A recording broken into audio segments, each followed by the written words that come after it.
Immigration has always been a hot button issue in the US elections, but in 2024, it's even more critical.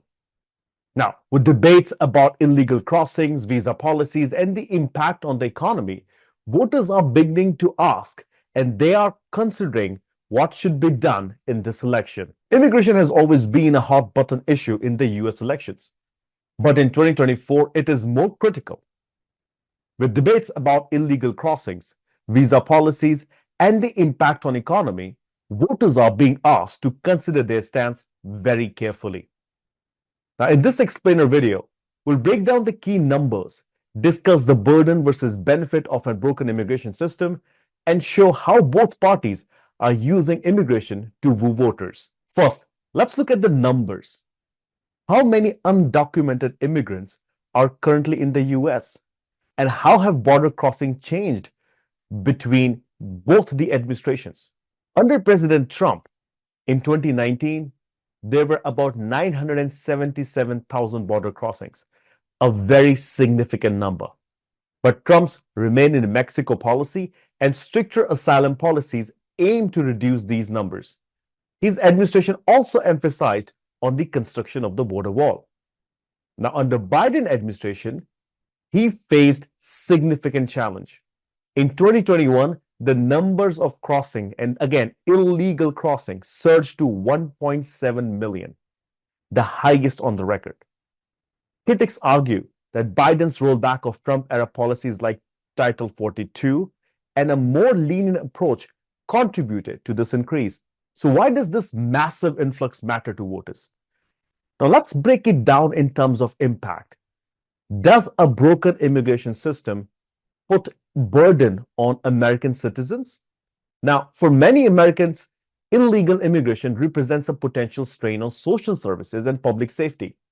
But is that fear really justified? Some studies show that undocumented immigrants often use services like Medicaid, Medicare, and public education, which can burden state budgets.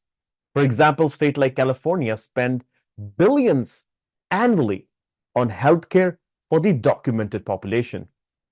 While there is no consensus, some political campaigns also highlight the immigrant crime rates.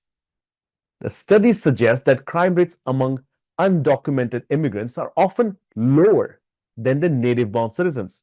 Though that does not stop immigration opponents from raising the concern. There's also impact on the labor. Now, the low-wage workers often compete with undocumented immigrants for jobs, especially in sectors like construction and agriculture, and this competition can push wages down for American citizens. But it's not all about the burden. The undocumented immigrants also make major contribution that rarely gets talked about. So let's dive into the economic contribution of immigrants in the US. Despite the concerns about immigrants in America, whether documented or not, they play a huge role in America's economic engine. Immigrants, particularly in agriculture, construction, and service sectors, fill jobs that many Americans do not want. Without their labor, and industries like agriculture and hospitality could face severe shortages. It is estimated that undocumented immigrants contribute billions, yes, billions in state and local taxes each year, even though they're not eligible for most government benefits. Now, according to some studies, they contribute around $11 billion annually in taxes, which obviously helps fund a lot of public services. Also, immigrants are twice as likely to start businesses as compared to a US-born citizen, contributing significantly to innovation and job creation in sectors like tech and retail. So with both challenges and benefits in mind, where do the candidates stand on immigration policies, particularly for high-skilled immigrants from countries like India?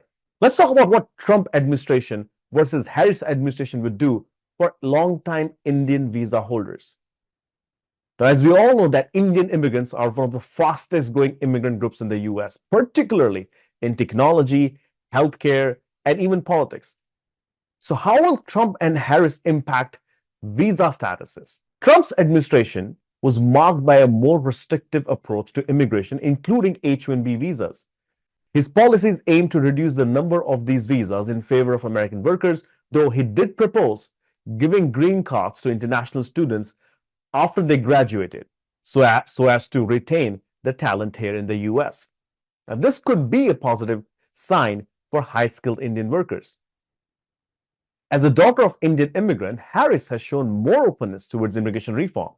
Her policies would likely aim to reduce the green card backlog, a very critical issue for Indian immigrants. And the Harris-Walz ticket is more likely to push for a comprehensive immigration reform that addresses both high-skilled visa holders as well as the dreamers. Both candidates have different approaches, but how are they framing immigration to win the voters? So let's talk about the messaging in the campaign. As we all know, that immigration is a divisive issue among voters of both the parties and their bases. Trump is focusing on border security, promising to finish the wall and curtail illegal immigration. His message resonates strongly with rural and suburban voters who feel threatened by the economic and social competition. Harris, on the other hand, speaks to the need for a more human immigration reform, targeting progressive and minority voters, especially the Hispanic voters. She balances a tough stance on border security with promise of pathway to citizenship for undocumented immigrants and making reforms to the legal immigration system. To highlight the plight of Indian visa holders who've been living in the US in limbo for such a long time, we spoke exclusively with Congressman Tulsi Gabbard, who is supporting Donald Trump in this election. I asked her directly, what does it mean? What does the Trump administration mean for Indian visa holders? You also mentioned about border. The border has been a big issue. I think immigration is dominating, the election cycle this year. What would be President Trump's policy? I know he's talked about, securing the border. There are a lot of Indian immigrants, who obviously feel that, though nobody talks about their plight. And why should an Indian immigrant voter vote for President Trump versus President Harris? Because President Harris, one of the things that's going for her is that she's half Indian. So, I mean, anything that you would like to say to immigrants who should vote for President Trump?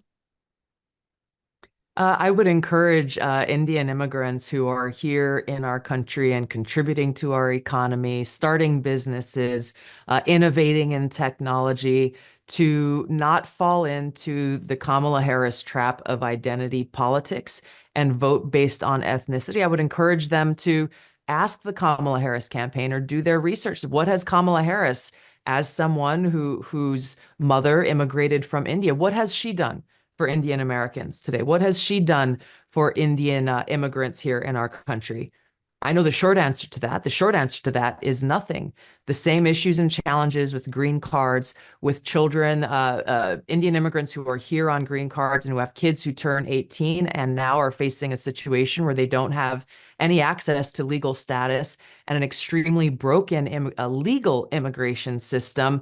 Kamala Harris and Joe Biden have not done a single thing to address these very real and longstanding issues that the Indian American and Indian immigrant communities face here. President Trump has talked very openly about different ideas, such as, immigrants who come here and go to school should immediately be issued a green card when they graduate from university here, because it's in our best interest as a country to be able to retain the kind of talent and innovation and opportunity that many immigrants come here to seek, rather than providing people with skills and capabilities and then sending them back to their home country.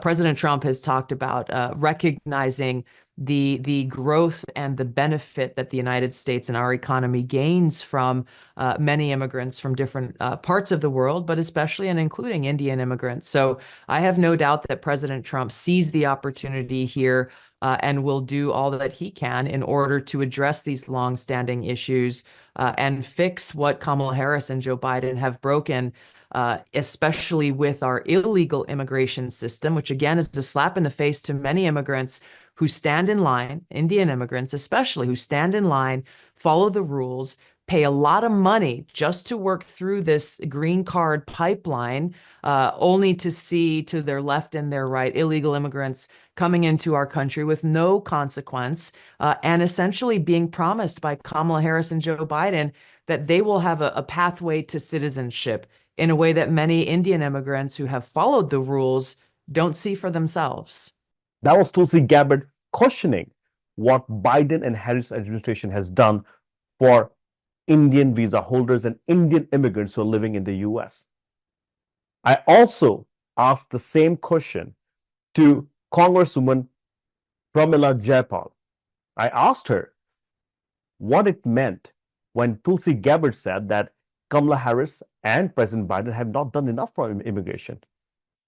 And she responded by highlighting what President Trump could do if he returns back to the office. Immigration, you've talked about, a big issue. We spoke to Congresswoman Tulsi Gabbard, and she said on the record, and her question was, what has Kamala Harris and Biden done for immigrants? How do you respond to that? Oh my gosh. Let me ask you why it is that Republicans continue to block comprehensive immigration reform. Going all the way back, not even going back 10 years, 2013, the U.S. Senate passed comprehensive reform with 68 bipartisan votes. The Speaker of the House was a Republican named John Boehner. And when it came to the House of Representatives, John Boehner refused to bring it to the floor for a vote because he knew it would pass. And Republicans have delighted in making immigrants their demonizing xenophobia, racist language. And just recently, there was a bipartisan border bill, which I have some quabbles with, but a bipartisan border bill drafted by the third most conservative U.S. Senator in the United States Senate, a Republican. And they had agreement to pass it, but who told them not to? Donald Trump. And Donald Trump even said, I don't want to solve this problem. I want to keep immigration out there as an issue. So it is the Republicans who have blocked us, and we can only solve this if we actually have a Democratic president and a Democratic Senate and a Democratic House, and we solve it together. That is what has to happen. And it's an issue I've worked on for 20 years, so I'm very passionate about it. And I believe that Donald Trump is such a threat because he blames, demonizes immigrants at every turn instead of recognizing that we need to actually modernize an immigration system that is 30 years outdated. One last question, Congressman. A lot of Indian American people and voters I've spoken to are aligning themselves with Donald Trump because they say, he sees India as this power. They think he has great relationship with Prime Minister Narendra Modi. What would you tell those voters? Well, what I would say is, again, to remember that Donald Trump has blocked immigration of all kinds. And under Donald Trump, we will not fix the H-1B visa program. We will not allow families to be reunited. We will not allow the Indian American dreamers who are here to be able to get legal status. And in 2021, as I said, this is very important for people to hear. In 2021, Donald Trump set up a unit within the Department of Justice to denaturalize current U.S. citizens. That affects everyone. And I think we have to be very clear-eyed about the fact that this is not a man who respects Indians or Indian Americans. He may speak big things, but let's look at what he's done and what his policy platforms have been, and they have not benefited Indian Americans. Does that mean he can denaturalize every U.S. citizen? It does. That's what he set up, is the ability. There was a unit within the Department of Justice set up in 2021. This was a big plan of Stephen Miller, who is also still with Donald Trump, to denaturalize U.S. citizens. That means going into every person's file and finding something within that file and establishing new grounds for what it takes to denaturalize citizens. It is a terrifying thing, and I'm trying to make sure everybody understands. That's what you get with Donald Trump. With Kamala Harris, you will get somebody who actually respects and welcomes the contributions of Indians and Indian Americans. In the end, immigration is a critical issue that reflects the values of America. Will voters prioritize border security or compassion for immigrants? This election might give us an answer to that. As we've seen, immigration policy is not just about border. It is about economy, security, and at the very heart, what it means to be an American. In 2024, it could be the issue that decides the American presidency.